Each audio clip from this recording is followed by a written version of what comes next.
Flat 50%ல் ஒரு digital marketing course join பண்ண முடியுமா? முடியுங்க. எப்படின்னு சொல்கிறேன். ஆரம்பிக்கலாமா? ஹலோ திருப்பூர் மக்களே, வேலை எல்லாமே கஷ்டப்படுறீங்களா?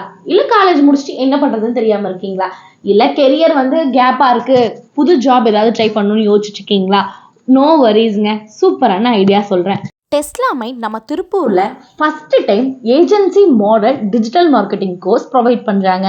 இதுல பேசிக்ல இருந்து அட்வான்ஸ் லெவல் வரைக்கும் இருக்கு. ஆன்லைன் ஆஃப்லைன் இந்த ரெண்டுலயுமே இந்த கிளாஸ் நீங்க ஜாயின் பண்ணிக்கலாம். 45 டேஸ் இந்த கிளாஸ் இருக்க போகுதுங்க. இதுல நீங்க basic to advance level digital மார்க்கெட்டிங்கை பத்தி நீங்க தெரிஞ்சுக்கலாங்க. இதுல 100% இன்டர்ன்ஷிப் பிளேஸ்மெண்ட் இருக்கு. இந்த கிளாஸ்ல இண்டஸ்ட்ரி எக்ஸ்பர்ட், ஃபவுண்டர், சிஇஓ மூலமா லேர்ன் பண்ணிக்கலாம். இந்த கோர்ஸ் முடிச்சீங்க அப்படின்னா ஐடி செக்டாரா இருக்கட்டும், ஓன் மார்க்கெட்டிங் ஏஜென்சியா இருக்கட்டும், ஃப்ரீலான்சரா இருக்கட்டும், எல்லாமே பண்ண முடியும். இந்த டிஜிட்டல் மார்க்கெட்டிங் கோர்ஸில் ஜாயின் பண்ணணும்னா 15 சீட்ஸ் மட்டும்தாங்க அவைலபிளாக இருக்குது. 10 சீட் மட்டும்தான் உங்களுக்கு ஃப்ளாட் 50% ஆஃபர் இருக்குது. லொகேஷன் பார்த்தீங்கன்னா நம்ம Tiruppur Pushpa theatre near lovely card கிட்ட லொகேட் ஆயிருக்கு. சந்தோஷமாக வீட்டுக்கு செல்லுங்கள். நன்றி, வணக்கம்.